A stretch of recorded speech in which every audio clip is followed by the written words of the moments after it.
We are live. Let's go. President's Day. Huh? Bro. Love every single president. Quick, pick a country you'd want to be president of. Any country. Go. Bro, let's go with Angola. Damn, son. Oh, we went to Angola, bro. That's it. It's the first one that came to mind. Wow. Would love to be the president of it. Oh, wow. I thought you would go DR. Nah, bro. You don't want them problems, bro? Seeing your cousins and all that? Like a proper Dominican, I'm out here throwing curveballs. Yeah. Bro, you know, when I think of Dominicans and where they like to go, just hang out, maybe vacation, Angola comes to mind, dude. It usually leaves my mind right away. But I gotta start with looking up where Angola is exactly. I'm not exactly sure. Also, kind of a bit of a throwing shade at me as a Cubano. There's a lot of history there. Please expound. You don't know? I'm here to learn. You don't know the history?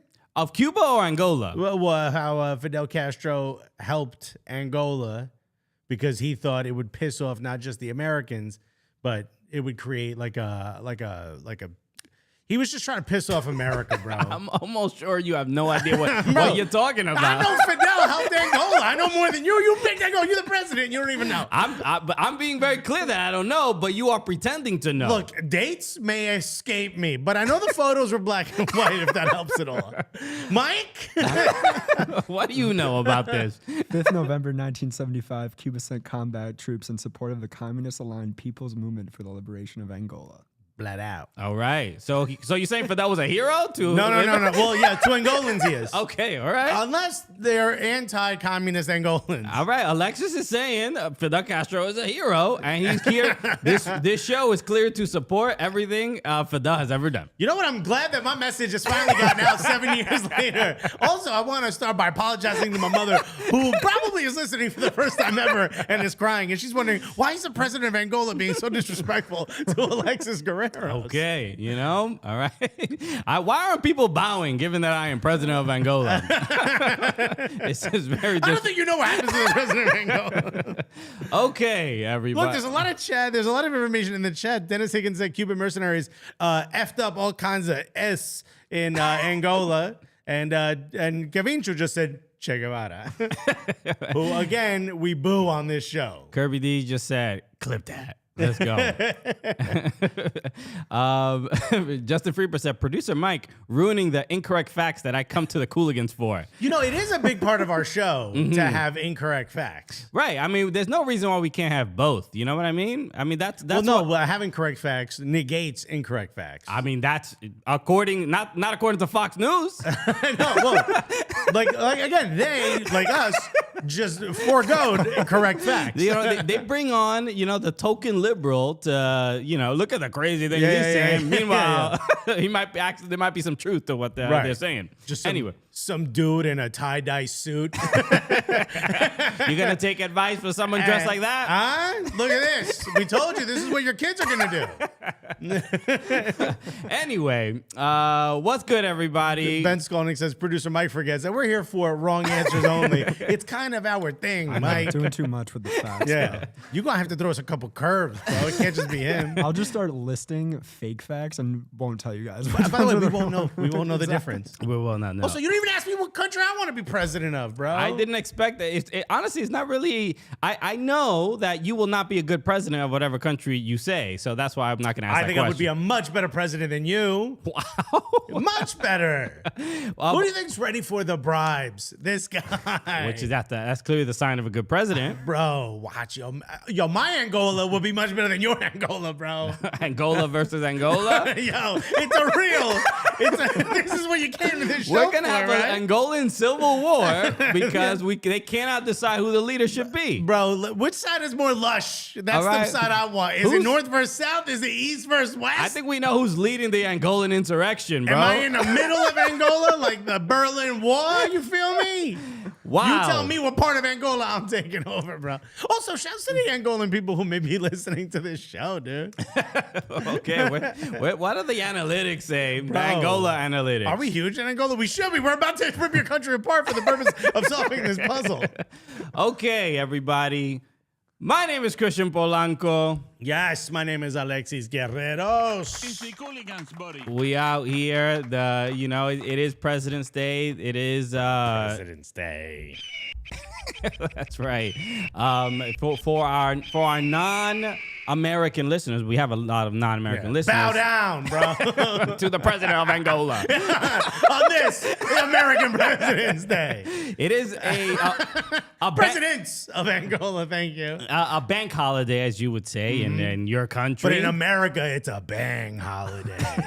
Okay. Right? Okay. You better get with it. We out here to celebrate Right? the only way we know how. Bro, play that jazz music, Mike. Let's get this going. So yeah, this is it's a big day. Cars are on sale. Yo. Mattresses are people they're Flying out the door, bro. They're trying to get them out the door. Yo. Couches, good deals are available today. I did the walk through what I would call New York's premier mall, which is Broadway. Broadway is south of Houston. Broadway. They got a PacSun now. They got like an Intermissy. It's What mall? basically a mall. No, the Strip. The It's a strip. Oh, okay. I'm It's like the Strip, I'm but it's like a lot of. No, New York has barely any malls. That's why I'm we got, like very confused. Well, I mean, New York City has New it, York, but Manhattan does the doesn't Manhattan have. Mall still exist? Manhattan Mall, it's under no, it doesn't exist anymore. It's like now I think going to become an office space or something Because like we that. need more of those. No one's working from home, right? Good job, Manhattan real We'll estate. figure it out. We'll figure it out. Ben Skolnick said Alexis's country would absolutely have 10,000 lions and challenge any other country for pure enjoyment. Oh, we'd be playing Risk, bro. Literally, the general of his army is a lion. I'd be riding a lion, dude. We'd have an army of all people who disagreed with me. So just know what would happen to you, Christian, when we win. Gotcha. Okay. So I would change the name to Blangola, bro. wow. Just for the vibes, you feel me? Okay. So lit. It's just lit in Alexis Angola. Hello, everybody. Welcome to the show. We did that already. It is Prem show. We have to. Let me guess, you're excited for everything we're going to talk about. I'm excited for everything. We got a packed show today. Oh, boy. Of things I'm excited to discuss. All things you've never heard on this or any other show. So, Arsenal back in at the top after faltering for a bit there for a couple days. Let me tell you something. First game I went to a pub in a hot minute. I ain't been to a pub in a while. First game back, you know our boy JF Harris. Shouts to JF Harris. Comedian, yeah. Great, funny Great dude. comedian. Happened to be getting off a boat over at the pier. I said like it's a yacht. It's a cruise boat. He was getting off a boat He at was the getting pier. off the boat, and I said, y'all find a pub for us to see it. So we went to Jack Doyle's over, like, He was on vacation or performing? No, he was performing. Okay. So not far from here. You know what I mean?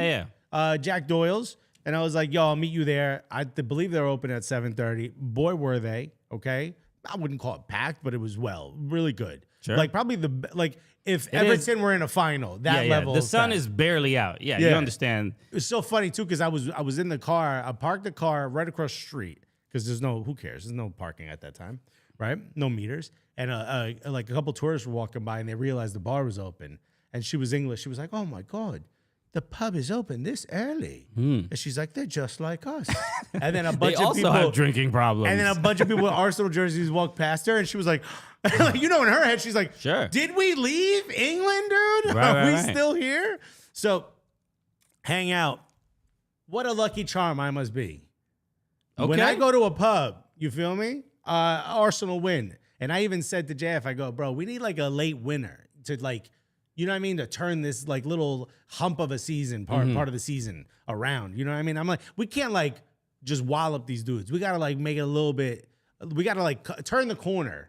You know what I mean? Right. And boom, that's exactly what happened. Right. Shouts to Jorginho, bro. Never once disrespected you. And I suggest we burn all the tapes. If you I find love me Chelsea saying- and everything they've provided for the Premier League. Never have they screwed us with their players. Willian, we just didn't give him enough time, dude. So, the Aston Villa match against Arsenal was pretty entertaining. After the first half, I think most people were like, "Oh, here we go again." They were down 2-1, right? If I'm not mistaken, at halftime. And I think a few things happened in that match. I think the goal from Zinchenko not the fact that they simply tied the game up, but the fact that it was him that scored. There was something, I think it brought a... Zinchenko? It brought some life to... I'm going to put you on. That's what we do. Put me on. Say it again. Put me on, bro. I'm going to put you on. Mike? Put me on. Thank you. I got you. I got both of you.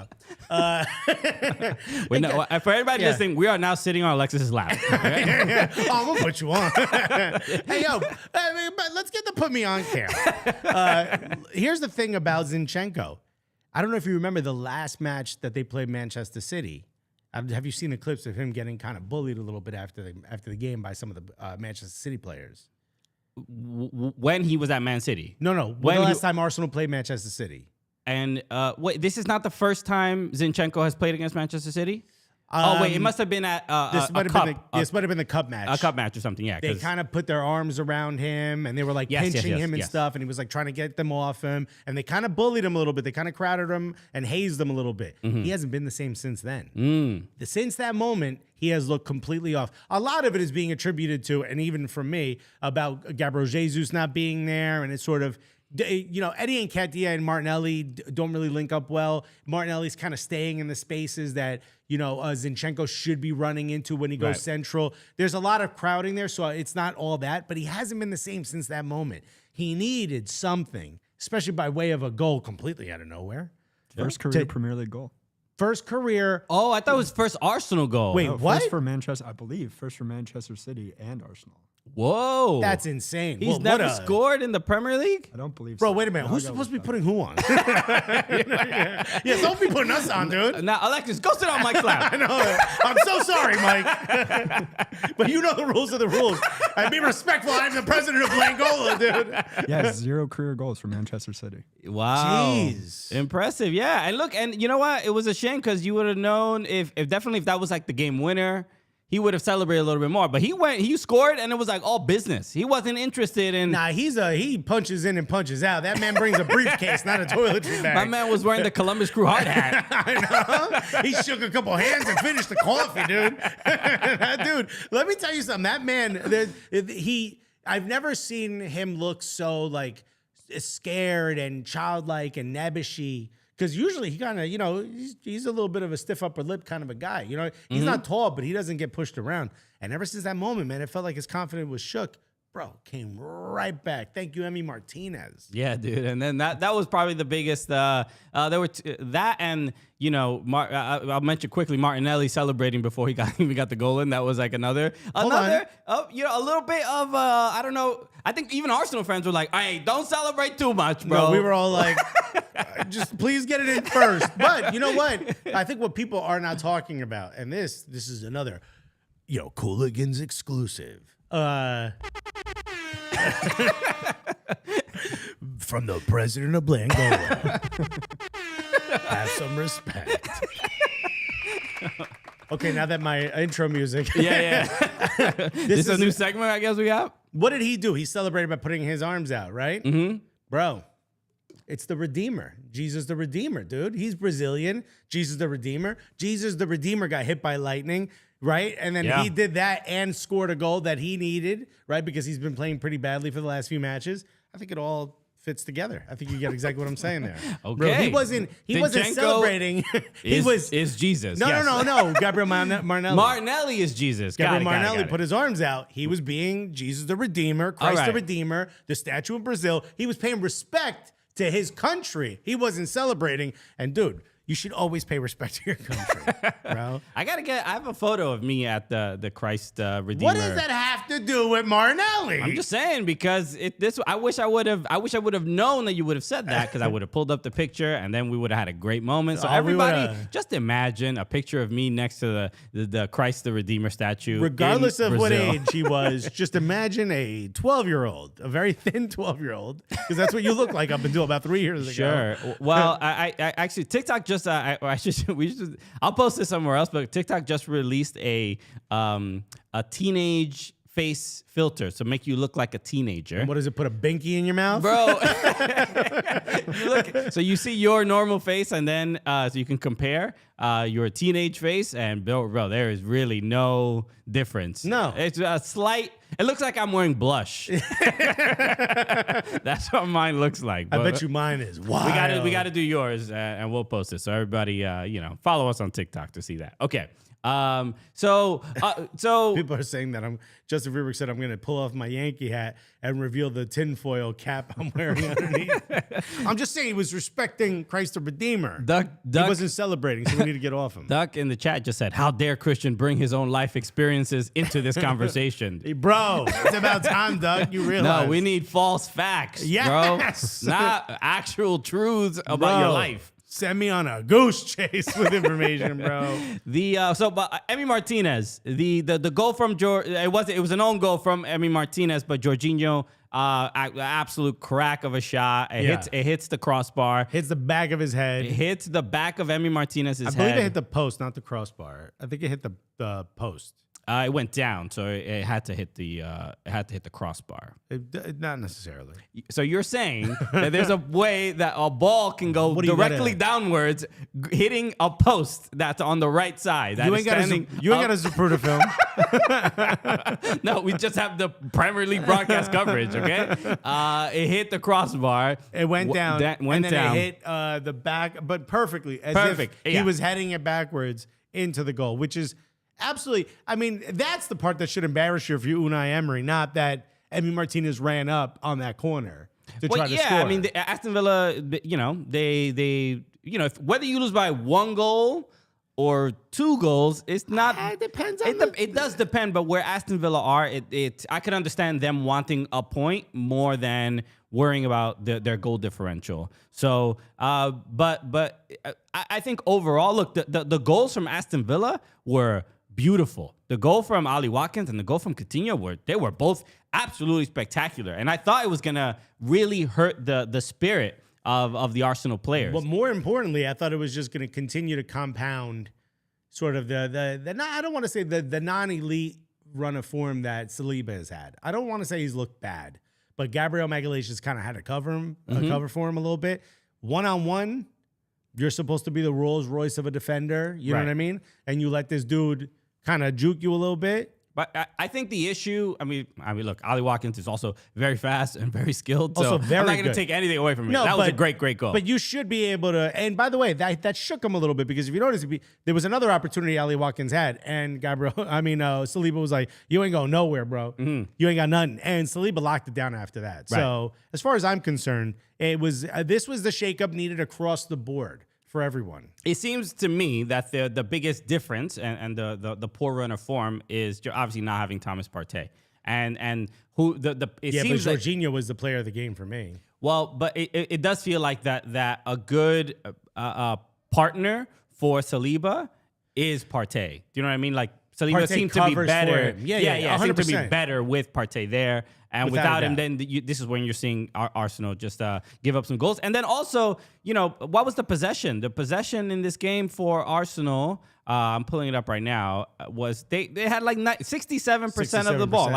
But this is the last few weeks when Arsenal have not been winning games. This is what it's looked like, where they have a lot of possession, but they're not creating big chances. And in this, the issue is Eddie Nketiah is not finding those goals anymore. We talked a couple weeks ago about whether he becomes the starter and Gabriel Jesus maybe has to play his way back in. Nah, fam, you good.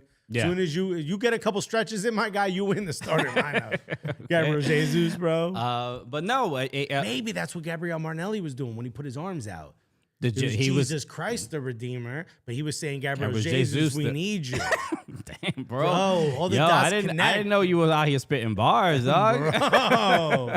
But okay, so we did. It was a big win, but I wanted to just speak for a moment about the loss against Manchester City midweek because who lost? Arsenal lost. No, what? No, that was something we don't need to talk about because we up now. Is that what you mean? Look, is that what you're it's gonna say? odd how Manchester City win that game fairly convincingly, and then go to who did they play? They played a stinker, bro. Didn't they draw? They played Nottingham Forest. Nottingham Forest, and But so Chris Wood scored against you, bro. That wasn't in your plans. Bernardo Silva scored a great goal. Yeah, he did. But did you see the miss from Erling Haaland? Yes, Bro. Yeah, I've never seen it. Someone asked me who I think. You said that Marcus Rashford is the best player in the Premier League. Yes. And I think he's in the best form. I still think Erling Haaland is the best player in the Premier League. Okay. He's got the goal tally already. He's hitting a bit of dip of form, a little bit. They're bodying him quite a bit. And also, you're going to have a dip your first season in the Premier League. I was ready to walk in here and tell you that. And then I saw that miss, and I was like, maybe I'll hold on to that for like one more week. I don't seem that crazy, right? Man, then Rashford got a brace. No, Rashford's incredible. You know what the difference is? Or you know what's going to happen now? Remember Marcus Rashford? We talked about this. He went to the LeBron facility right in his time off, and he worked there. And they kind of figured out like 2 or 3 things, like he was being over massaged. You know what I mean? Right. Which no such thing exists in Angola, bro. I like to touch my body at all times. I want you to just consistently be massaging me, bro. It's too much when I say it's too much, and I'll never say it's too much. I'm the president of Blangola. In fact, you're all banned from going to the LeBron facility for false information, bro. So they said that his muscles weren't being allowed to heal correctly, like the lactic acid wasn't being allowed to settle. And they found out that there was something wrong with his running gait. There was something wrong where he was taking like 0.4 seconds. Whatever work happened there, look at the confidence this man has come back with. Did Jadon Sancho also go there? Because, bro, he's another one. Jadon Sancho looked good. In fact, all of Arsenal, I'm inviting you to the LeBron facility. Everybody, you better start balding like LeBron right now. Bro. Because we need whatever he's doing. The LeBron exercise, scientific, and hair plug facility. I would love to see a sketch of just LeBron and like, Olivia Newton-John, the unitard. You know what I mean? No, doing aerobic exercises. What does that have to do with I'm just saying because that's the LeBron. Stop letting us into your Pornhub searches. That's my brain when I think of the LeBron like exercise school. That's what you went to? I'm sorry. I love comedy, bro. I don't know what to tell you. What a good thing about comedy is 55-year-old references. People really seem to attach themselves People to that. know what I'm talking about. Yeah, Olivia Newton. Rest in power. Rest in power, Olivia Newton-John. Yeah. Did she pass away? A couple, right? Damn, bro, you talking about the dead like that? What, praising them? Sorry, my bad. Not in my country. Not in my country, bro. Everyone's alive forever in my country. Bro, we whisper about the dead where I'm from. So, but yeah, a really, really ridiculous miss from Erling Haaland. That really was wild. Where he couldn't believe what he had just done. He thought that someone spiked the ball or something. He was like, something wrong with the ball. If you haven't seen this play, I mean, he is inside the 6-yard box with a completely open net. Obviously, it's like a bit of a a little bit of a scramble. A scramble. Everybody's just he trying to get turns right. Yeah. But there's no excuse. He had to just tap that in, but he rockets it over the bar. This reminds me of the Odegaard miss. In the Aston Villa game. Right. That was a really, really bad one. That was the moment where I'm like, this season Haaland, I know they're both Norwegian, but so they had some pact over the weekend. Isn't it crazy that they're both the best players in the league? two guys from Norway. Happens to be. But the Odegaard miss. Was the moment where I thought, man, the collapse of this season may be a little bit longer. Right. You know what I mean? They're really very unorthodox from him because he almost never makes mistakes. He didn't have to do anything. He just had to put his right foot out, but he used his left foot. He's just a lefty, bro. And I was just like, what is he doing? And the mood in that pub just went like, like it just really took it out. I have his card in FIFA Ultimate Team. He was the player of the month in the Premier League. So you get like this beefed up sort of player for Ultimate Team. The man has no right foot in the game. No. It's just useless. There's no need for it there. He'll always, you try to shoot with your right, and he'll do an outside of the boot with his left. Yeah. There's no need for it. Get rid of his right foot. He doesn't need it. Right? He don't Even need it. EA is like, yo, we know, bro. Bro, we almost didn't digitize it, dude. That's how little you use it, we were seriously considering giving you a peg leg. Yeah, bro, we was going to give you the baluster from an arm rail in an old pre-war building. Which is what those peg legs were. Did you know that?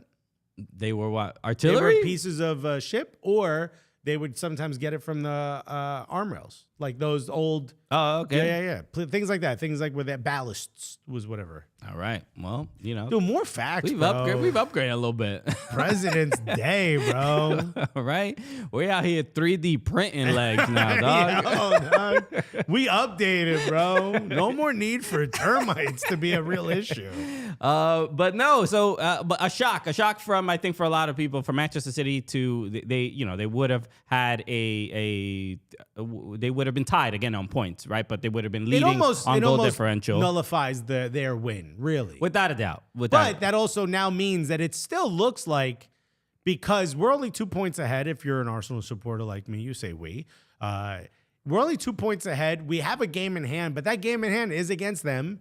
So yeah, that's going to be a really, really title defining. I think that's it. I think that's the title game, to be completely honest with you. But I think it's April 24th, if I'm not mistaken. Because when Manchester City won in midweek, Manchester City fans were obviously, the banter was wild on the internet. The Manchester United fans, I saw everybody. I saw Flex. I saw KG. I saw everybody. They were all making jokes about Arsenal, slipping up. They love it. And but no, it's I think the concern here, it isn't. You know who was messaging me talking shit? Adam McCullough, bro. Wow. Out of nowhere. Came out of nowhere. Bro. I haven't heard from this man in 82 years. Yo, not since I took over my section of Angola have I heard. Bro, this man out of nowhere starts messaging me. Hey, big game today. And I think it's that like little fear that I think they're trying to play on, this little fear that like, yo, could Arsenal continue to slip up and somehow Manchester United finish in second place and we're in third? Right. Which, mathematically could have happened. Doesn't look like it's going to happen, thank God. But bro, I don't know where starts messaging me. And then all I sent him was a picture of Carlo Ancelotti smoking a cigar on the parade, the Real Madrid parade. I sent him that photo as soon as the third goal went in. Bam. Hold that. And he goes, big win. Stop messaging me. So I guess I'll hear from you again in a few weeks or possibly next season. Seems to be only a one-way conversation. Wow. When you're happy about Arsenal failing. So as soon as Ten Hag slips up, my G, I will be back in your DMs, my guy. So, So, look. It's not March 1st, by the way. I looked it up. It's April 26th. The match? I know the game in hand is the one against Everton, technically. But really, we had to play Manchester City twice because that game got moved. Okay. Well, I'm going to go with the chat because I'm assuming Alexis doesn't know what he's talking about, but whatever. Listen, bro, you know what, Army? You're going to the front lines. You keep talking this way, bro. Okay, Operation Human Shield is back in effect. Look, Robin Tagini in the chat just said, great, now I've got Let's Get Physical in my head. Thanks, Christian. Obviously, the Olivia Newton-John classic. Well, okay, listen. Someone else said a nice cold brew. So the chat has spoken. Two people know what you're talking about. Isn't she the lady from Greece? Olivia Newton-John is she's the main character in Greece. Yeah, never saw Grease, but I knew that. I saw clips of it. I saw the beginning where they just start singing out of nowhere. You don't like musicals. And I said to my wife, I was going to say it's a musical. Are they going to do that? You could have talked. We didn't need the music. You didn't, you need more mafia characters in Greece for Alexis to pay attention to it. If a mafia character comes out and he starts, I'm done. I'm not watching this. So, but really, the way he treated her was a crime. So it is a crime film. Am I right? I don't know what happened. Well, in the movie. No, they end up. Doesn't together. he disrespect her? Like he pretends he doesn't know her because she's not cool. They end up together in the end. Yeah, because it was a beautiful story. Then they ride their car off into the sunset. It was very nice. But he was mad, he was like mean to her because he thought she was a nerd, right? Is that what it is? Something like that. Yeah, well, that's life is like that. Okay, I was a nerd that was ignored for a long time. Okay, so I understand how it works. All right, but that's what it was, right? I don't know. Anyway, Ben Skolnick said education in Angola is going to be top notch with President Alexis at the top. So the last point I was going to make is that a lot of people are concerned that Arsenal are going to slip up, but I really feel like the concern here is with Manchester City. I think Manchester City are more likely to slip up than Arsenal are because even the stories about you're hearing There's about, more drop points coming out of City than Arsenal. I think so, for sure. because Phil Foden is apparently upset he's not getting starts, but man, Mahrez is now starting the Twitter kind of going crazy on Phil Foden, bro. because They're saying he's like looks good, and then people want to start him, and then he looks like ish, and then he looks good, and then people want to start him, and then he looks like crap. I mean, maybe it's because of where he's playing, but he hasn't looked consistent enough to garner those starts. But he looks really good coming off the bench. So is he a super sub? But when Manchester City are dropping points, is that a sign that Riyad Mahrez is not doing well enough to deserve that start? That's, I think, the point people are making. But it's a tight race. I mean, if City end up winning, it's gonna look like Pep did everything right and he made all the right decisions. But they come in second, they'd be like, oh, okay, this guy, is he slipping? He doesn't know what's going on. And, This is all of and those margins are that close. But the criticism is very, very on both ends of that spectrum. So that's what do you think the case is? As far as Pep and his ability. Do you think he's over tinkering? Would you say that? No, because when you see a miss like that Erling Haaland has, you're not going to get a clean sheet every game, and Manchester City should be scoring more than one goal given the quality roster that they have.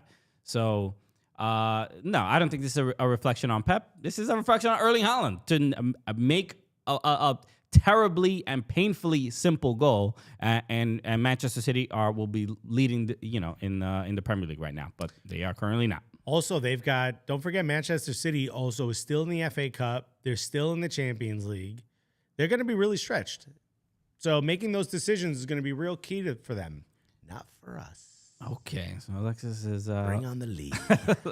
The only other couple other games to go over. I mean, probably we should talk a little bit about just how do you like to let loose?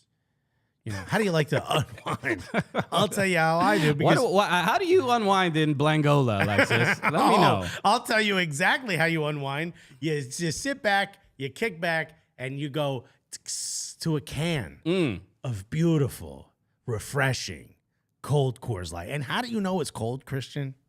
Well, because when you look at it, the mountains of Angola are right there.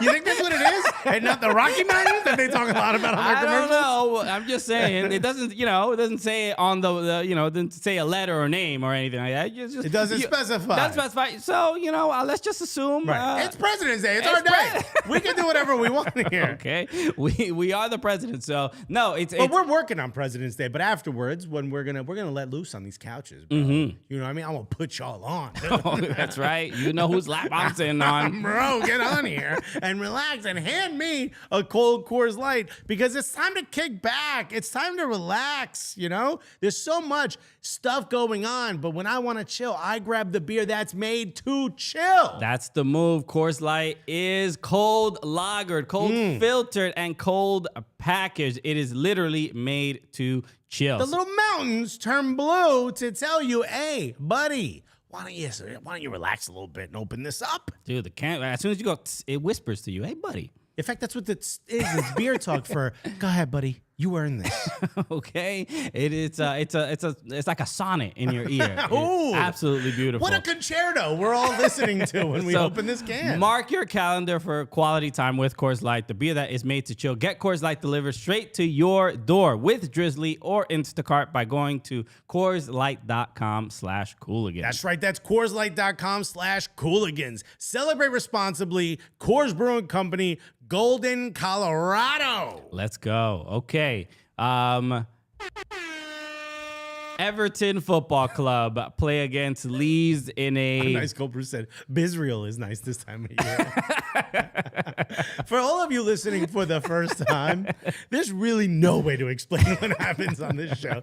Just buckle up. That's right. Yeah. Look, the glossary for the Cooligan show is like 4,000 pages at this point. And Justin Freeberg said, seamless ad transition from the presidents of Bangola.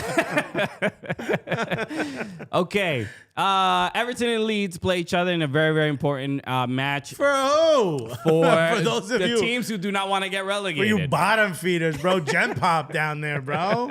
Why are we even talking about it? Made me feel I need a shower just talking about these two teams playing. Nah, each other. bro, because look, Seamus Coleman out here coming for your golden boot in the Premier League, bro. All right. Seamus Coleman scores a look, it's a spectacular goal with spectacularly poor goalkeeping. It was from Meslier. amazing.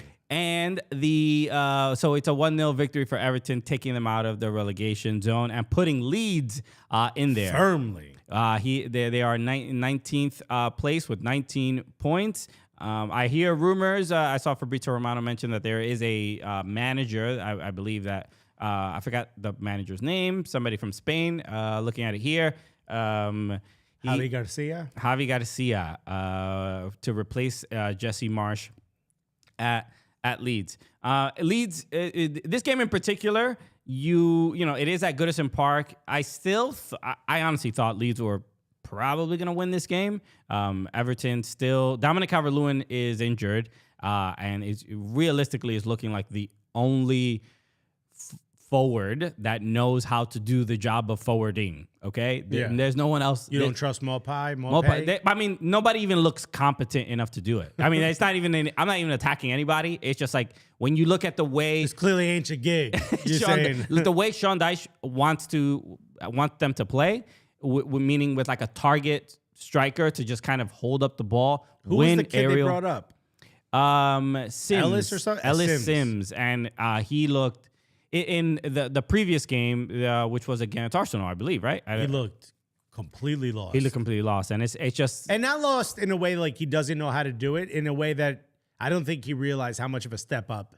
Right. You know that he looked like he was like looking over at the sideline, like what am I supposed to do? Couldn't control the ball. Couldn't take proper touches. And I don't want to say like he's a bad player, but he just looked out of his depth. Right. And he came into this game later in the game. 81st minute. And looked a little bit better. But yeah, Mopai looked okay as well, but it's just the style of play is built for Dominic Calvert-Lewin, and just again winning aerial ball. He just wins almost every aerial ball.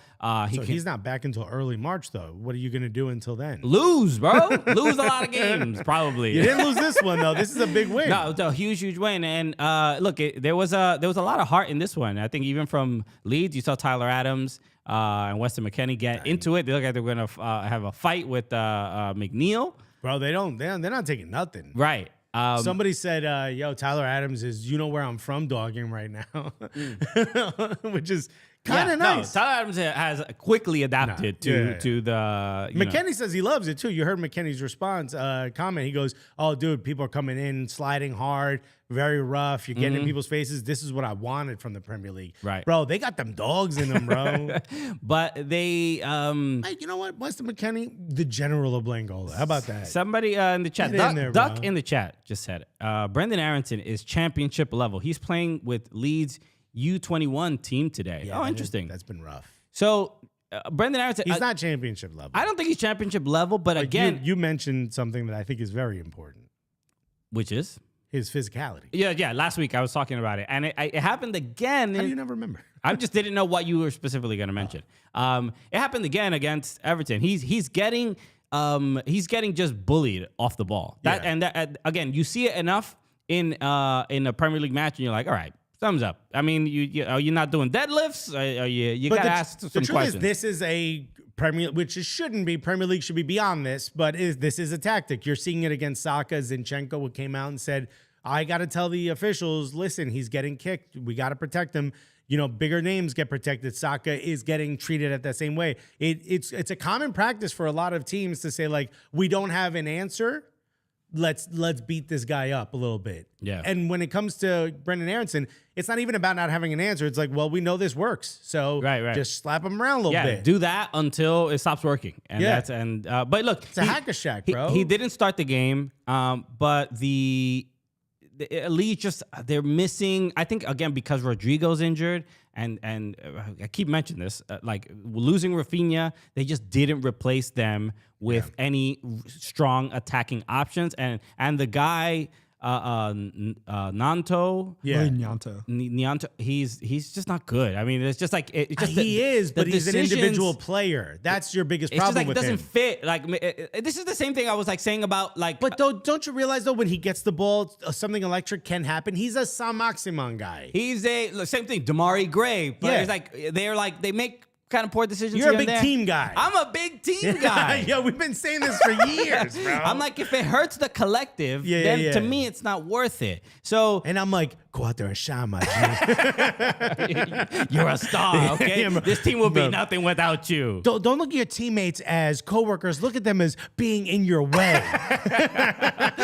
Okay? That's not Sally from accounting. That's an obstacle. Yo, we should just shorten it to ops. They're your ops, bro.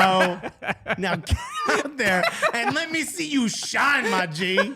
So that's what it feels like. Look, I don't know if you've seen, and look, we're very protective, especially of the Leeds players. You know, when We're protective of the Americans. Yeah, when you talk on this about here, when you talk President's about Day. Tyler Adams, you talk about Weston McKennie. Yeah, I know Everton was playing them and whatever, but I still want them to like do well and shine.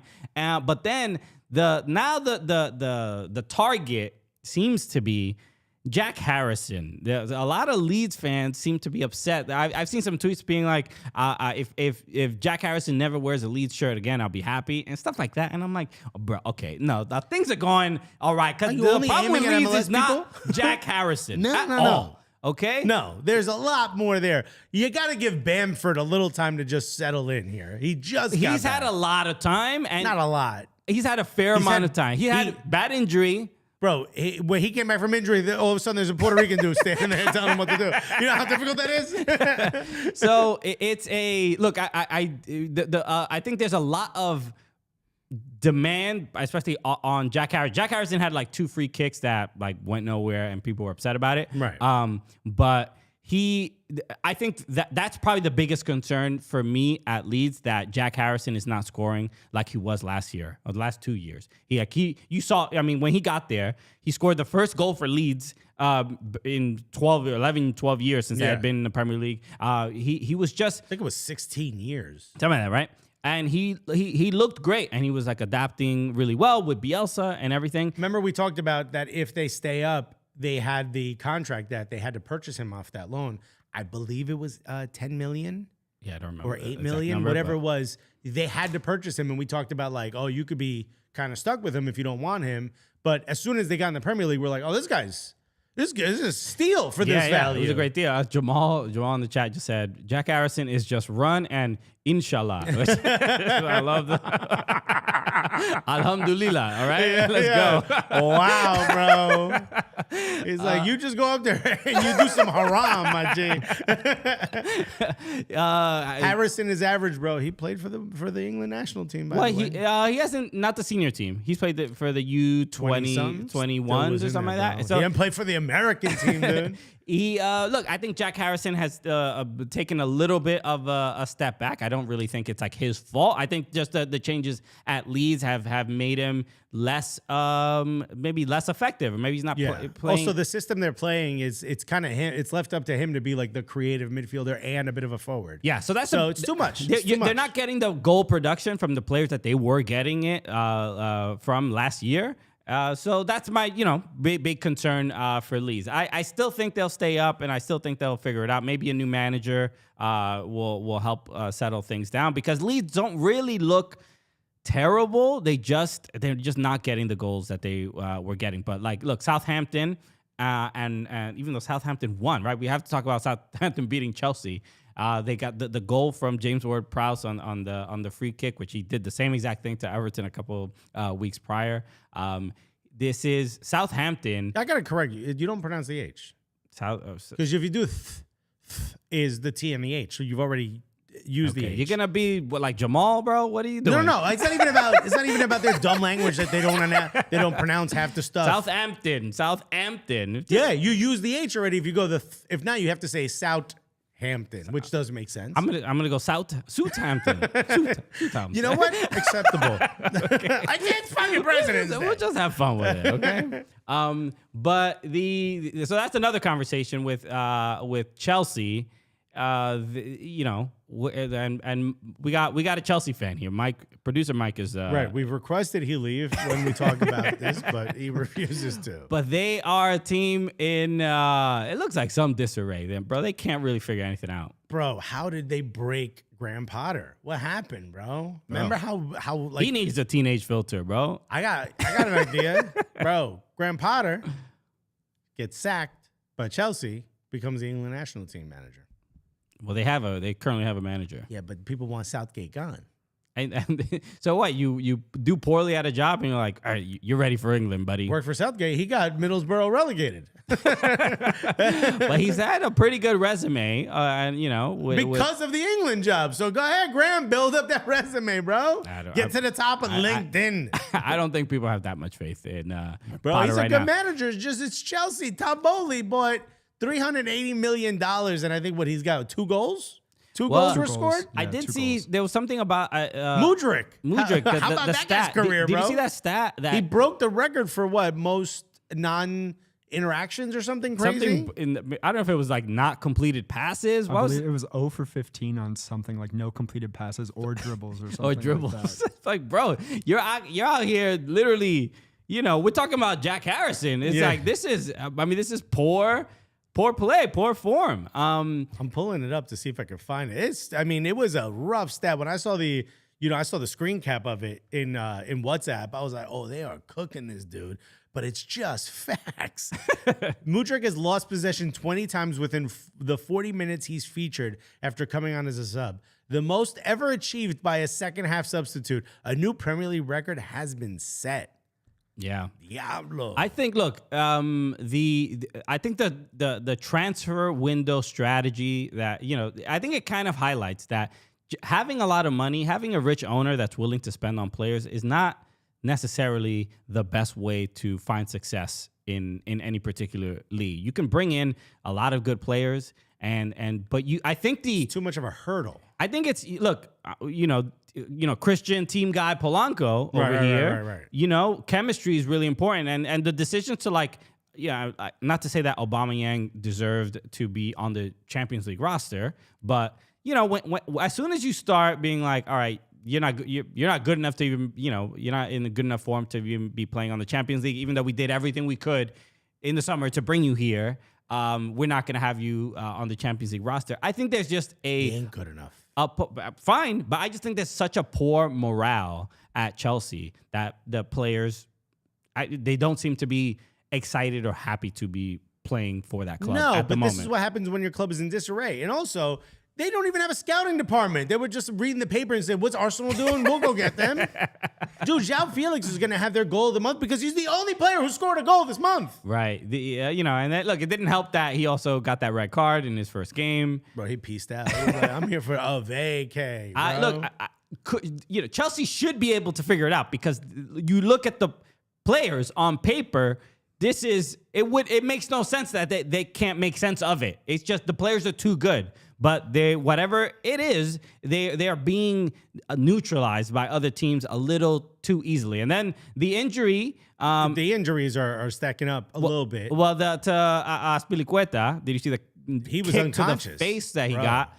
Thank God he resumed consciousness when he was, after he left the pitch, if I'm not mistaken. Yeah, I did see a He photo. gave a thumbs up or like he clapped the crowd or something. Yeah. So I did see he was going to be all right, but it's just another thing that Chelsea do not need right now. So, they got a lot to figure out. Okay. Kevincho in the chat just said Enzo just wasted his career.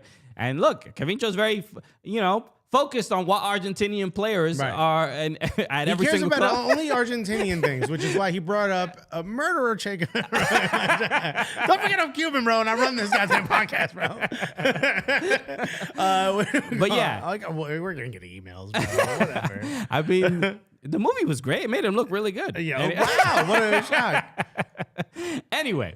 Where was Ana de Armas when we needed her, bro? So, look, again, I've said this for several weeks, but Chelsea are the Nottingham Forest, who we thought Nottingham Forest have 40 new signings, and we thought like, how are they going to find any kind of chemistry? But it looks like Chelsea are dealing with that exact thing. You heard they set up a revolving door to their dressing room.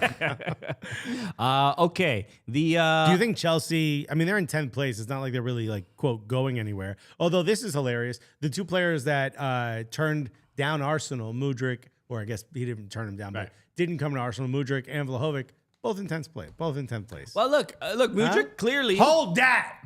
Mudryk was like, I think he's an Arsenal spy, bro. He's out there. He's let me just destroy Chelsea so I can help my team. But you should have went to City then. Help us out. But Chelsea did lose in the Champions League against Dortmund.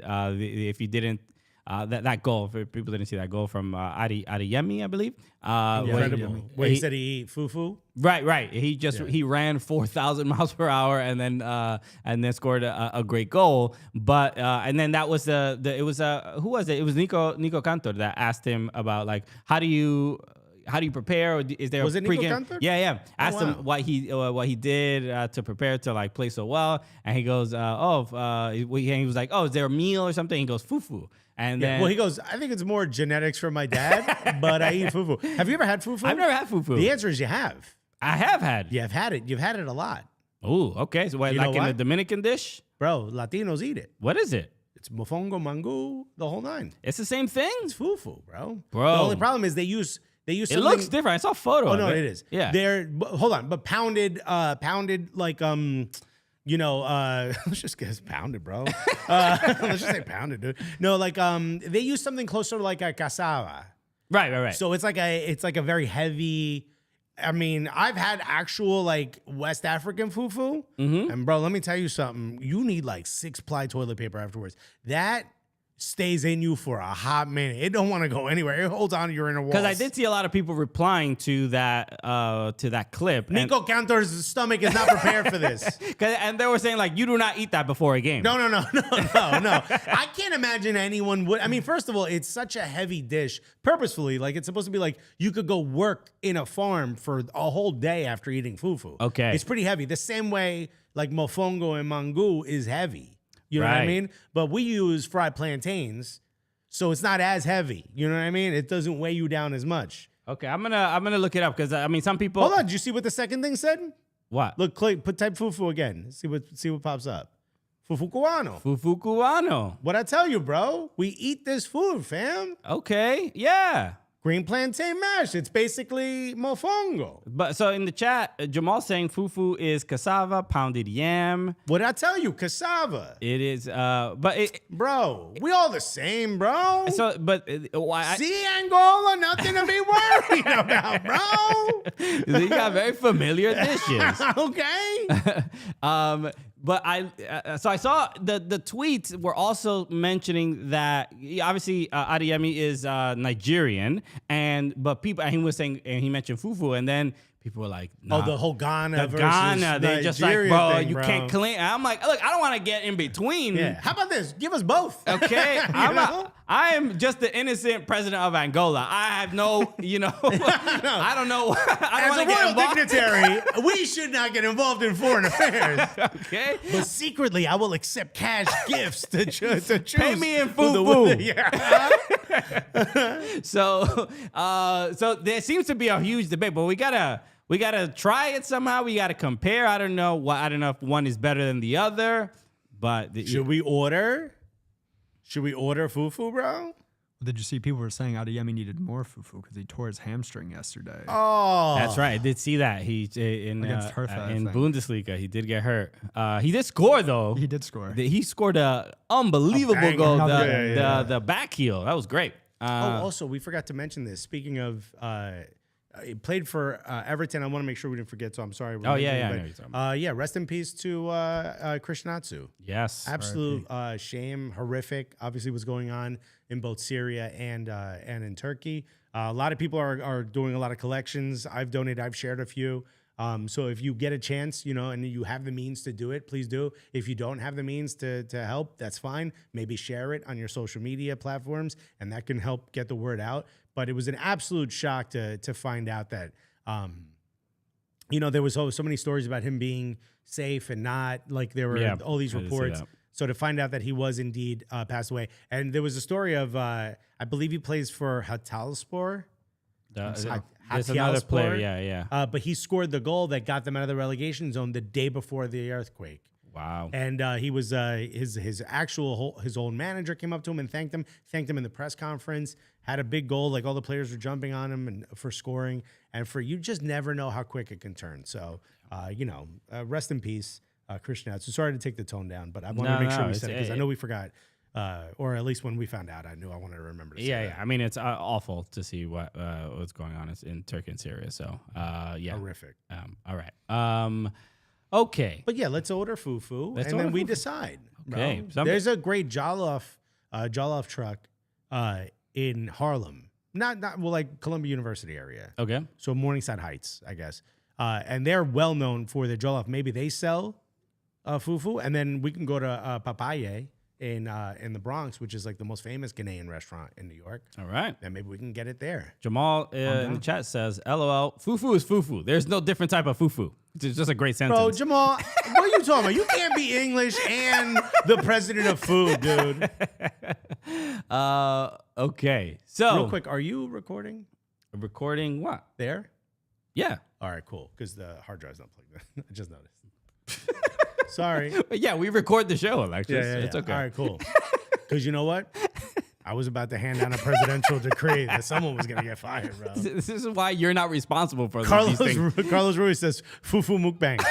Which, bro, how did you know my high school nickname, bro? Okay. I mean, we're looking at it. It just, if everybody watching on YouTube, you should get an idea what it looks like. There it is. It's mofongo, mango, Yeah. fufu cubano.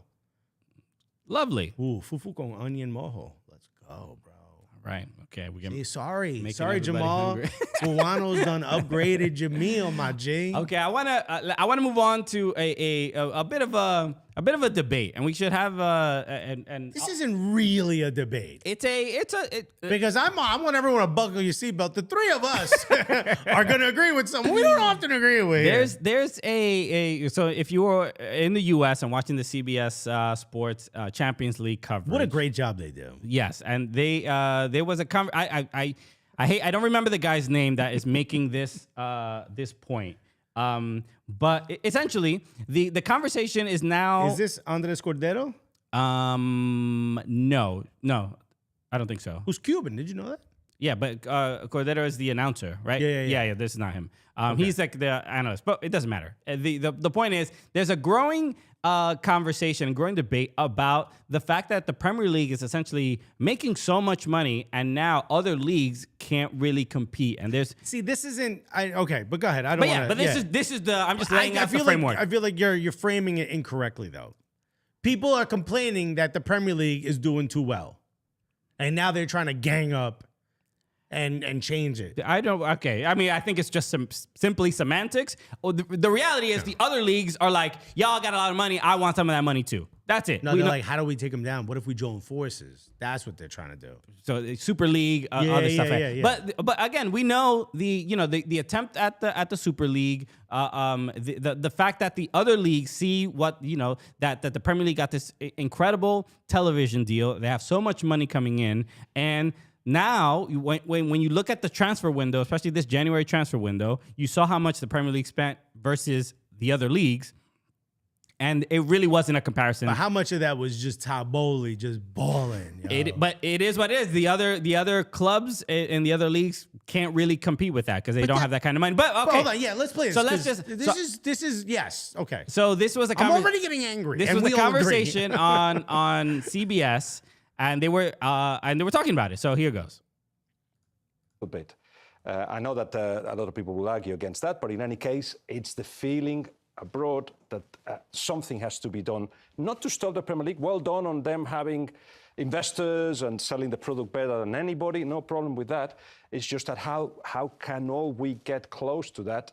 It feels to me the Premier League is just flying away from everyone, and it's not. Well, I'd like to disagree with that because we're talking about a team, namely, you're talking about Real Madrid. This is a team who, for years, have just come to the Premier League and cherry-picked the best players, whoever they wanted, whether it be Cristiano Ronaldo, Xabi Alonso at my club, Barcelona taking Mascherano. That's what Real Madrid did. and they've always done that. They've always attracted the best players in the world who've gone there. So notoriously, before what you're talking about has happened in the Premier League right now, Real Madrid had the most money, and then it was absolutely fine. Okay, so that was the first. I'm gonna have one more clip I want to play, but I want to respond to that. Can you just go to like the second or third frame when they switch to the side profile shot of this man?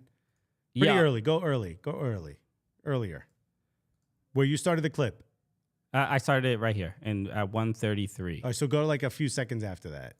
Oh crap, it's a little tougher. Okay, I see it. There it is. Yes. Okay. Thierry Henry's face is all of us. Look at this man's face. He's saying, "What? What you talking about?" And by the way, he's one of those guys that Barcelona just came and got from the Premier League, bro. Exactly. What you talking about? You've been on top, and now you slip up a little bit, and now you're like, yo, we need to fix this, man, because I don't know what's happening, but my view doesn't seem as elevated as it previously was. Oh, and just thank you, Lousy Val in the chat just mentioned. That is Guillem Balaguer. So thank you for clarifying. So he's having a conversation with Jimmy Carragher. He's having a conversation with all of the Champions League coverage folks at CBS, who again do an absolutely incredible job. So company man Alexis. Yeah, no, I don't know what you're talking about. Oh, that's right. If people didn't see your man on the street. Oh yeah, the man on the street thing. It was fun. So, by the way, how many times can I get ghosted, bro? They didn't even put them all in there. They didn't even know it was me, bro. I'm standing right here. So this particular point, right? Jamie Carragher is simply saying, look. Real Madrid and Barcelona. No, this was the perfect clapback. This was like, yo, why you mad? This is what y'all did for years. Right. The difference is, and the second part of the clip will get into it, the difference is Real Madrid and Barcelona did whatever they wanted. The Premier League as a unit is now bubbling. Right. They're doing it in the Christian Polanco way of doing it as a unit, as a group. And that is messing these guys up because they done destroyed their own clubs in their country so that they could pop, so they could win Champions League. Right. And look, a lot of times people complain about, they always say like promotion relegation. That is like, that's the... that's the market. That's the way. Look, the best teams stay up, and the worst teams go down to a lower league. But when you talk about that, they don't talk about it in the sense of financial, especially in La Liga, where we know Barcelona and Real Madrid get more of the money. They get all of it. Basically all of it. How about y'all build up your squad? I mean, we talked about this when Cristiano Ronaldo left and Messi left. Was there even a reason to watch La Liga? Yeah. So there's a. The complaint about, the main thing is the hypocrisy seems to be that they love the promotion relegation, but they're okay with a financial disparity amongst the clubs, which is that the Premier League basically says, if we get this TV deal, everybody gets the money. Everybody gets it evenly. Split. And the other, I don't know about how all the other leagues how it works, but I know in La Liga, Barcelona and Real Madrid get a bigger share. Like we're gonna negotiate. Yeah, because they're like, nah, y'all ain't us. Yeah. You know what I mean? Y'all don't have to pay for this yacht. So we gotta pay for this yacht. So this is the other. And look, Jamal said Bournemouth has more money than Atletico Madrid. That's because Real Madrid and Barcelona take a bigger cut. That's not because La Liga doesn't make as much money, which they don't make as much money as Premier League, but that's because Premier League's decided, what if every club was at least kind of fun to watch? Right. What if we could share this money across the board so that not everybody was struggling? And bro, this is what happens to your league when you want to create one or two super teams. I actually have the numbers. We have the numbers, look bro. At this. For the 2021-22 season in La Liga, Real Madrid received 160.6 million euros in revenue. Barcelona received 159.9, compared to the bottom two teams, which were Mallorca and Vallecano, only 45.9 million. Bro, that's 100 milli. Bro, big difference. You keep it over them. That don't happen in the Premier League. Yeah, it doesn't happen. You need to make up fake sponsors in order to do that.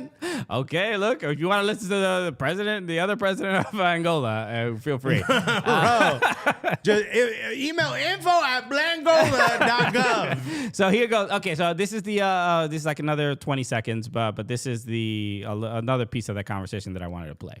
Now, go to a place You where want it's to go not back run to by the when best Real finances. Madrid had the most money. You're talking about the Premier League being competitive. Real Madrid and Barcelona don't look after their own clubs in their own league. But you want help off the Premier League. You take all the money from the TV. I'm not Real Madrid representative or Barcelona representative. Real Madrid. So that was it. But that point by Jamie Carragher, Barcelona and Real Great Madrid point. don't even look after the other clubs in their own league. So It's facts. why are you now? So the question seems to be is and what people are kind of hinting at is like Premier League should either share some of the revenue that they get, or let's essentially do a You say super. Premier League should share their revenue. Or essentially, that's kind of like what they're hinting at. They are hinting 'Cause that he's- Premier League should send money to La Liga. So if you pay attention to this this debate, Guillem Balaguer does suggest this. He basically says, look how great it is that the Premier League shares their money across all the clubs to lift the entire league. Why can't you do that for the rest of Europe? And Jamie Carragher is like, why should we do that for the rest of Europe? Bro, do you have a bleep button? Yo, bro. What? Yes. Yo, I dare you. That's like my neighbors coming, knocking on my door and saying, hey, I noticed the iPad you purchased your wife. I was wondering if you could do so for the rest of the building. The speed at which I would slam my door. What? Right. No, you don't get that. Look, and if the only argument anybody should make is like, yo, La Liga, Bundesliga, y'all figure it out. Figure it out. If you need to, if it's competition, then look, the free market that everybody loves is speaking. If people are attracted to the Premier League for whatever reason, just like they were attracted to La Liga for years, just like Serie A was completely dominant for decades. You've seen the clip of Zlatan Ibrahimovic talking about English football is a joke. It's just playing in the mud and the players have no class. The first career rant was about that. Right. So this is part of the evolution of the game where the dominant league is going to switch from time to time. The Premier League is not going to be the top league forever because maybe there might be something. No, they up now. They up now. And then maybe there's some wonderkind or something that comes through. Mm-hmm. But here's the thing. If Germany was smart, right? Germany was smart and said, well, at this point, 13 years ago, something like that. They said, we ain't doing all that. Nah, bro, it's too much, fam. I'm going home. No, they said like, yo, we need to build up everyone's academies. So we're gonna do a rev share so everyone gets an equal amount to build up their academies. And in 10 years, they won the World Cup. I forget if they won the Euros. I believe they also won the Euros. They did, right? At the end of the day, they created almost like a football factory in their country, right? Yeah. If they had done the same thing for developing players for Bundesliga, which look, they've developed a bunch of players that have gotten sold to teams like Premier League and in the Premier League and in La Liga and other countries. But the point is, they decided to share their money, and their league is stronger because of it. Are they as strong as the Premier League? No, and there's a massive disadvantage in everything being in German. Bro, we don't understand your chants, all right? It sounds wild, disrespectful, what you're saying, bro. You, as La Liga, bro, a lot of this world speaks Spanish. If Bad Bunny making money, you can make money. Okay? And yeah, he deserved that Grammy, bro. How dare you stole a Grammy. Okay. And the Harry show, Styles. And I Get think out of here. Stars has a show about reggaeton coming out. Did you know about this? I didn't know about this. Guess what? There were none of in the writer's room. You and I? Puerto Ricans, bro. Really? How you gonna do a show about reggaeton and not have just one body in the corner being like an old super, being like, it wasn't like that, Papa. Just one dude. Yo, shouts to Chris Merck, man. Chris Mercado, remember the director, Chris Merck? He directed a bunch of comedy specials. He put me onto that. He was like, bro, you believe they didn't have one Boricua in the whole day? You ain't even got someone from the actual island, bro. Damn, Nobody, bro. Not even from the Bronx. It's like everybody who works at BET is white. Yeah, I know, right? This doesn't make sense. Yo, not one of y'all. Not one of y'all got some sauce. Oh Man, disrespectful. There's no, bro. Evie Queen didn't stop by the water cooler. Okay, all right. Look, now I'm glad you told me this because I needed a new thing to be upset about. All right. I needed it. On this President's Day, you're gonna ruin our day. we work so hard for. So- Look, people saying La Liga is trash. Guess who that was? That was Jamal. Hey, don't disrespect Harry Styles. Again, Jamal, you out of the writer's room for the reggaeton show. Robin as well. Zagini, I like her point. She says, that makes absolutely no sense. La Liga should help itself, not ask another league to help them. But look, think if La Liga shared revenue evenly amongst all the teams, how great would that be? I mean, I think it would be such a huge lift to the entire league, because at some point It would take a minute. It would take there would be a would. little bit of a hump there, for sure. There would clearly be, not every player going to Real Madrid or Barcelona. No. The rosters wouldn't be as stacked. They wouldn't win every single year. You cannot have super teams. And I know Manchester City has won more years than not, but it's way more of a competitive league than La Liga has been in the past. Yeah. You can't have 3 big teams and really have it be 2 that are making the most of the money. And when you think of it in a larger picture, as far as the supporters culture and there's supporters bars for every Premier League team, even clubs in the Championship. In the US, you can find. In New York alone, there was a Stoke City bar, bro. Right. But if What? I need to find There ain't a Stoke City bar in Stoke City. but if I need to find an Elche supporters bar, do you know how difficult that will You be? gotta be at a dude's house. Okay. You going to a dude's house in Westchester, Where bro. am I gonna find the Cadiz fans? Yeah. All right. If I want to see Rayo Vallecano with my peoples, you know where I gotta go? I gotta go to a Rayo Vallecano game, bro. It's a little bit more I challenging. gotta go to JFK. Okay. It ain't as easy. So that's the main thing, is that when there's competition amongst all the clubs in that league, there's a better opportunity for a more global support, global fan base, and things like that. It's like, even again, clubs like there's West Ham bars, there's Leeds bars, there's Sunderland, there's everything, Bro, every club. So Fulham bars. when it comes to the clubs in England, there's at least some brand recognition that Americans kind of have. And that, I think that just speaks to the fact that there's at least some opportunity. Yes, it is very difficult for, to have a Leicester City every single year. Right. But there's at least an opportunity to at least like slightly hope for the first 2-3 weeks, and it can develop at least somebody caring about the club, Right. and supporting it, and not living in that city. And that's what La Liga, I think, kind of struggles with, realistically, of Right. just like from. I mean, we know billions of, obviously exaggerating, but Real Madrid and Barcelona fans. I mean, that's always, the brand is just incredibly strong.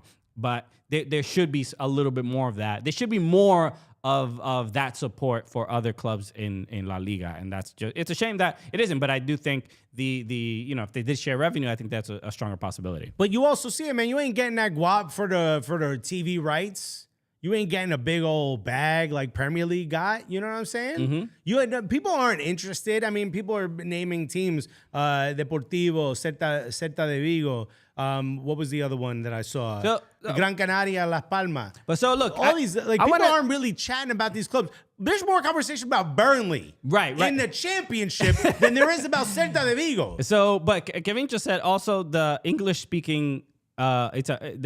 England, obviously, the English-speaking leagues might have a bigger advantage. But I am a Spanish speaker, and I'm around other Latinos, and even other Latinos don't immediately connect with other clubs in La Liga outside of Real Madrid and Barcelona. Because they're the colonizers. It's just, so it's not. Have we not talked about this? It says, it just speaks to the point that it isn't simply about speaking the language. So Bro, knowing the language is not enough. There are more Boca Juniors bars in New York City than there are for clubs outside of the top 3 in La Liga. If that doesn't tell you that there's an available fan base that speaks the language and understands what the hell y'all yelling, and we're 2 of them, okay? And y'all ain't taking advantage of that. That goes to show y'all need to get your money up. Don't stop begging door to door, selling them chocolates for $1, trying to get your money up. I love, Jamal just said the Burnley bar, everyone has to be eating stones and cigarettes. Bro. The man who runs there, Burnley Bar got a shrine to Nigel Farage. Isn't that the prime minister? Guy. It's the Brexit guy. Oh, the Brexit guy. Yeah. Oh, hilarious. Yo, Burnley, wow, right? We don't want to go there, bro. I ain't trying to go to Turf Moor, man. Okay. Carlos Ruiz said all the Spanish speakers only give a damn about Madrid, Barca, and some weirdos Atletico. Yeah, it's a shame. It's a shame that Bro, I wanted to be a Real Betis fan. We can't even find the jerseys. Yeah, remember? they're hard to find. I mean, look, I've been following. This is what I'm talking about, bro. Y'all ain't making. You need us, bro. You need us to show you how to make money. All right, look at this. All right, Bro. the president of Blangola, telling you, bro. I can multitask. I think it's a part-time job, dude. But look, I've been following Girona more because obviously Tati and Alexander Collins. So I'm like looking at the results. I try to watch highlights. I try to watch some games, but. It's like, I never, the first game I ever saw was Real Madrid when they played in Giant Stadium. Batistuta, the whole Right, it was Real Madrid against Roma. And I saw Figo, I saw Roberto Carlos, I saw Zidane. That was my first game. But I didn't like, oh man, I love Real Madrid. And I'm like, that wasn't it. I'm like, I still want to connect deeply with a La Liga club, but I don't know. I need that kind of. The Teddy Bears does it for me, but it's too hard of a hurdle to jump. There's so much more soccer more readily available. So, but at the end of the day, look, the request can't be, this is all a veil for people saying like, oh, the Premier League should figure out ways to uplift the other leagues, and it's all they're really asking for is a Super League. That's all they're saying. They're just saying like, yo, the money's there. Y'all have figured out on a business to how to scale it and everything. To their credit, a Super League does usurp a Premier League. Right. For sure. And it usurps the La Liga, it usurps Bundesliga. It does everything. Yeah, but they're all they're co-signing that. But this, if you want to compete with Premier League, this is what you do. The other thing you could do is, you could do an OTT, over the top network. Okay. For every other league except Premier League, you could do that. Oh, meaning like join forces against the giant that is Premier League. Yeah, why don't y'all create your own Champions League and say like, yo, we'll all play each other for the real champions of Europe without those guys who Brexited. Like, there's other things you could do. I'm a money guy, bro. You know what else La Liga didn't do? Hire the Cooligans. You've messed up every step of the way. This is your fault. It's your fault. Wow. Okay. Is this our interview? Now it is. It's our exit interview, bro. So look, at the end of the day, look, Doug said, "Oh God, here comes economics with Alexis." I don't feel bad for the other leagues that are not making as much money as the Premier League. That's my main stance. I'm not like, oh, poor. No, any other league, because they made money way bigger than Premier League in the past. Premier League just got their shit together. Right. That's it. I mean, and whatever it was to simply. Look, there's been a lot of decisions. Obviously, creating the Premier League and then just highlighting certain players, telling certain stories. Maybe there is the advantage of that it's an English language league first or whatever. But overall, we've been. I haven't been to Spain, but we've been to Germany and been to other. You've been to Spain?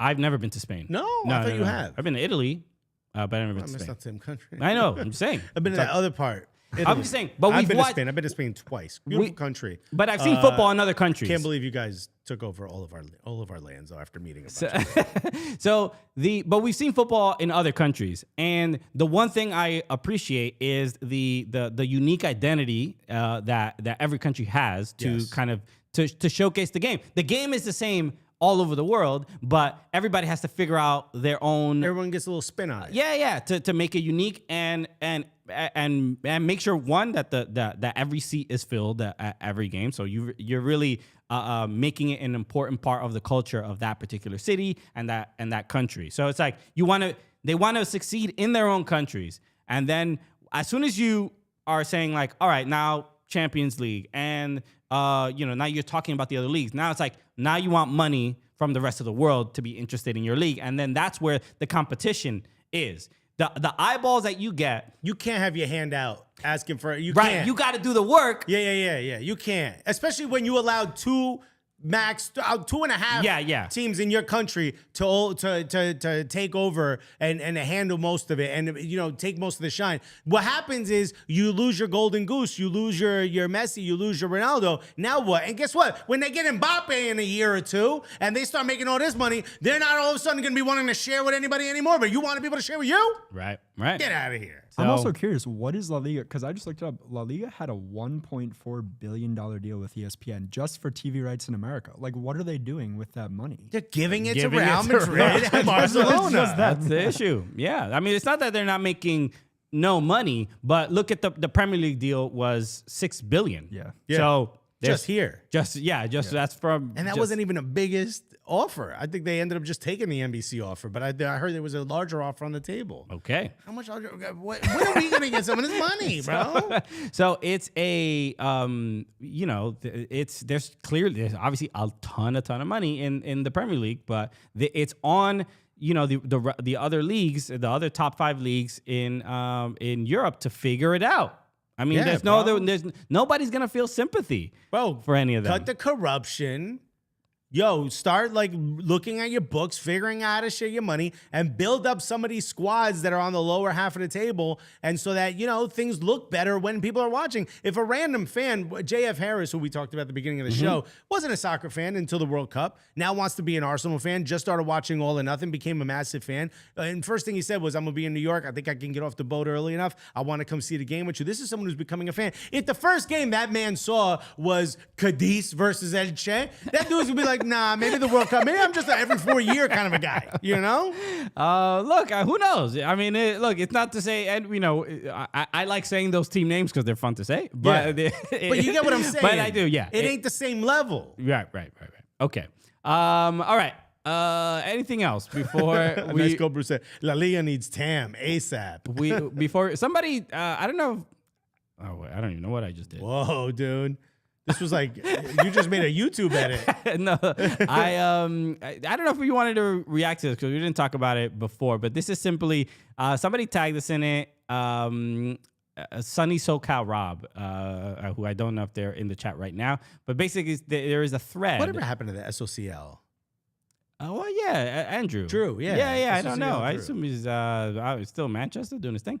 Yeah. But this is a thread. We'll react to it real quick. I don't know what. I've had Pizza Express before. But this is a thread on Twitter of this, and it says it's from Retro Shirts FC. It says the strangest and quite possibly best man of the match awards ever received in football. So usually when you give a man of the match for any particular game, you saw this at the World Cup. The Budweiser had a weird trophy type Nobody thing. was happy holding it. Yeah. Because we're Coors Light people. If it was a Coors Light thing, maybe. Exactly. Was it in the Premier League? You get what looks like a large cologne. Right. Okay. A nice eau de toilette type thing. Yeah.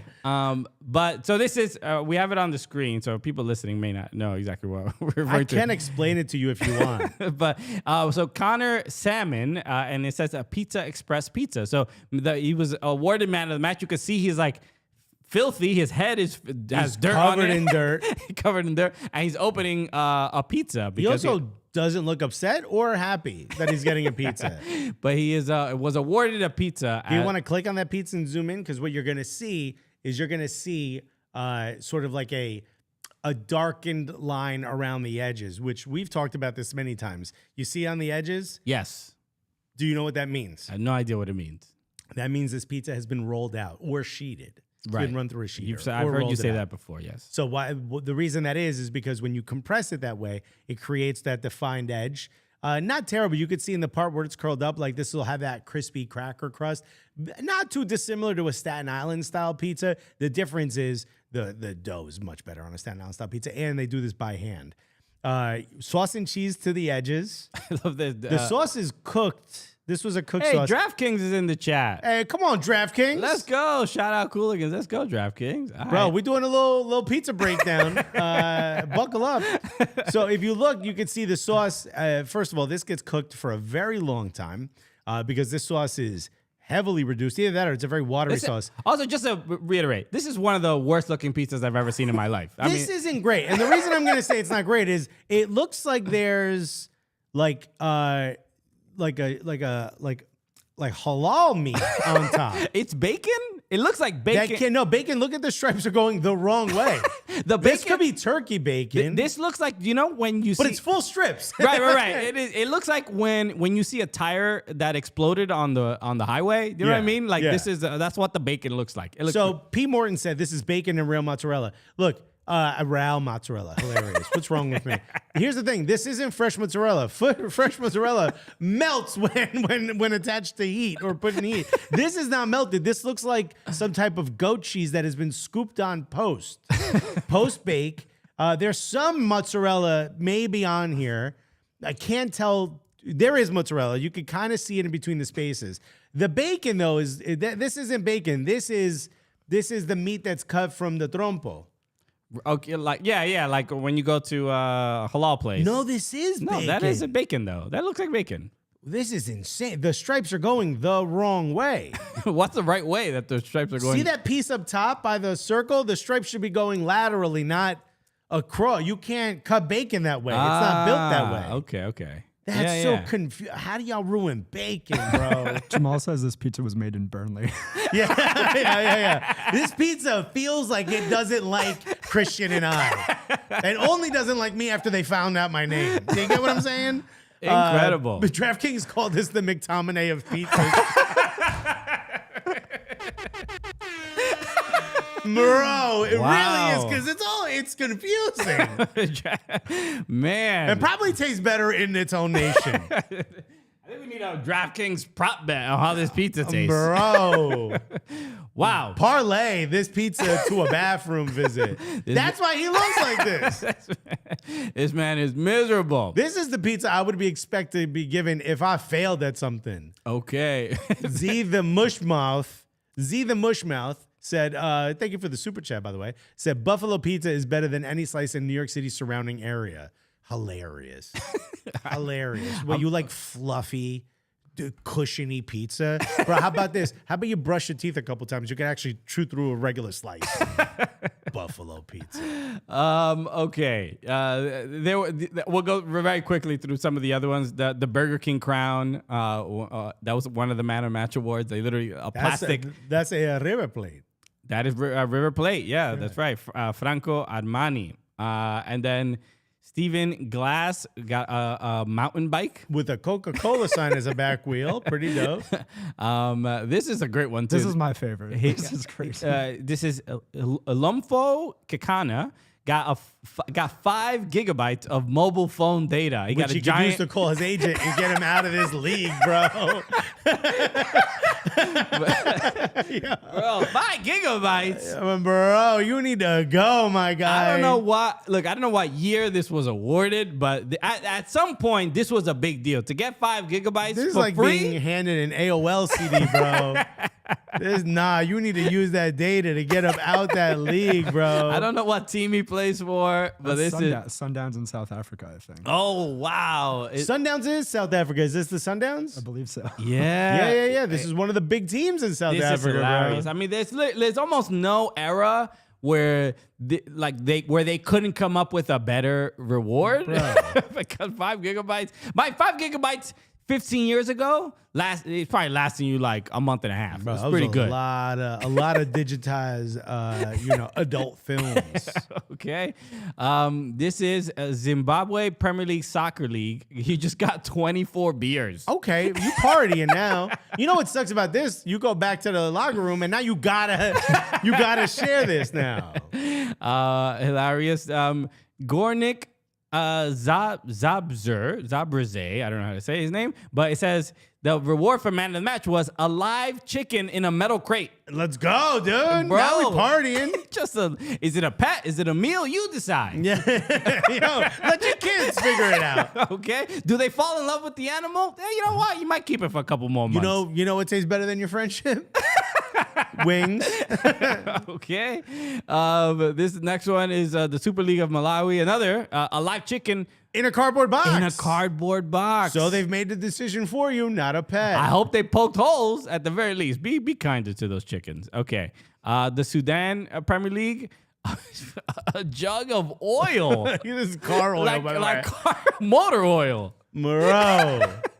Just from the look of a jersey alone, this dude ain't got no car, bro. You ain't affording a car. This is remarkable. I mean, maybe in a Sunday league, I get it. But you can't be a professional player again. This was dude, just go get something from your trunk, dude. We forgot.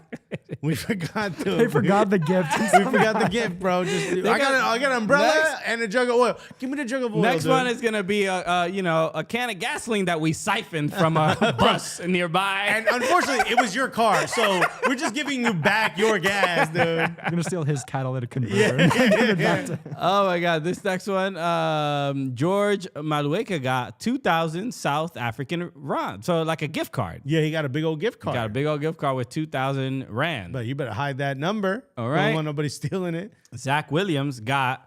This is by far the worst. This obviously in the UK somewhere. It looks like Scotland. I can't exactly This tell. looks like Scotland. But he got Jaffa cakes and Walker's crisps. Dude, Jaffa cakes are horrific.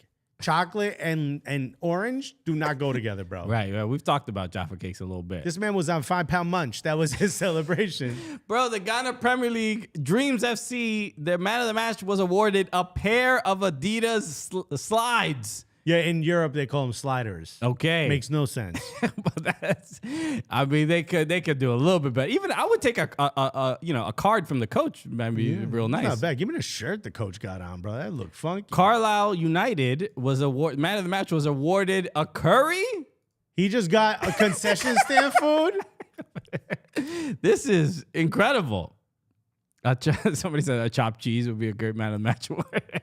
Bro, this is no. This is Emma Byrne. Got a cooler for and flowers. For plays for Arsenal. But we've seen this. This has been a common thing in women's football and women's soccer. This is back in the day. Back in the day, like they don't come up. The Bethany Balser won Rookie of the Year for NWSL. She was Starbucks gift card, right? Chipotle. Chipotle She got a gift card. $50 Chipotle gift card, which, all right, look, there's a lot of problems. It shouldn't be happening in 2021, I think, where she won it, 2022. No. Anyway. But because she was so vocal about it, it started to change. It's getting better. All right. But Emma Byrne did get flowers and a cooler. Now it's a Sweet Green gift card. No, they're doing big things. Damn, how many of these are? Lautaro Acosta got a grill and an apron, but this is a good one. This is in Argentina. This is in Argentina. Getting a grill in Argentina, that's like being handed a car on your 16th birthday. Okay. This is an asado man of the match. Yeah. No, he earned it. And let me tell you something, I'm jealous. Yeah, this is not, there's no jokes here. This is a great. In fact, we can see his face. For those of you listening, he's smiling real big. He's enjoying it. Can you scroll up to the guy who got the curry again, just so we can take a look at my guy's face? This man is Okay. This is not. This is what happens when you get English food, bro. The second guy smiling a little bit more. But I think because he shared the curry. So, okay, let's see how many of these are left. This was Saeed Benrahma, who plays at West Ham, I believe, He's right at now. Brentford there. Brentford this is the there. Carabao Cup man of the match. He got a copy of Crash Bandicoot 4. It's about time. for PS4. What? Not bad. Come on, Carabao. We gotta up the budget, bro. That was the last one. Not bad. I would have taken, Last of Us or something. We gotta. What about FIFA? I feel like it's Yeah, a perfect yeah. time. Yeah, the branding is right there. We gotta up the budget, bro. Okay. Who knew the pizza would be the best thing or the second best thing? Because the asado is great. Okay, well, thank you to I believe it was Rob who sent that to us, and it was thank you for creating content for the show. We Tag appreciate us it. on more crazy stuff Yeah, like we love that. it. We love it.